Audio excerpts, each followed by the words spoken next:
نہیں کیا گیا کہ ان پہ چڑھائی کرنی ہے، ان پہ حملہ کرنا ہے، ٹھیک دفاع کرنا ہے۔ جب کوئی حملہ کرے گا تو دونوں ملک جو ہیں مل کر دفاع کریں گے، اور ایک پر حملہ دوسرے پر حملہ تصور ہوگا۔ ٹھیک ہے تو اگر انڈیا جو ہے امن سے رہنا چاہتا ہے، بسم اللہ۔ اسرائیل جو ہے اپنی حدود کے اندر رہنا چاہتا ہے اور فلسطینیوں کے حقوق تسلیم کرتا ہے، بسم اللہ، اپنی جگہ رہے۔ تو ایک بنیادی بات تو یہ ہے، صحیح ہے۔ یہ کوئی جارحیت کا اعلان نہیں ہے کسی کے خلاف۔ دوسری بات یہ ہے تو سعودی عرب کے اور پاکستان کے تعلقات جو ہیں وہ ابتدا ہی سے مثالی رہے ہیں۔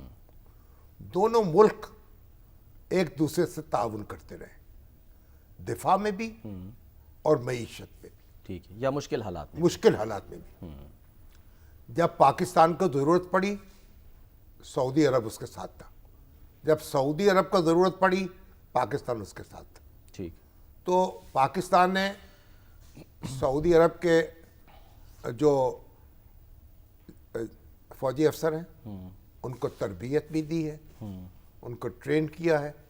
پاکستان کے فوجی دستے سعودی عرب میں متعین بھی رہے ہیں اور وہاں سیکورٹی کے فرائض ادا بھی کرتے رہے۔ صحیح۔ اور پاکستان، اور جس طرح پاکستان اور چین جو ہے نا وہ ہم کہتے ہیں ٹائم ٹیسٹڈ دوست ہیں، بالکل۔ اسی طریقے سے سعودی عرب اور پاکستان یہ بھی ٹائم ٹیسٹڈ ہے۔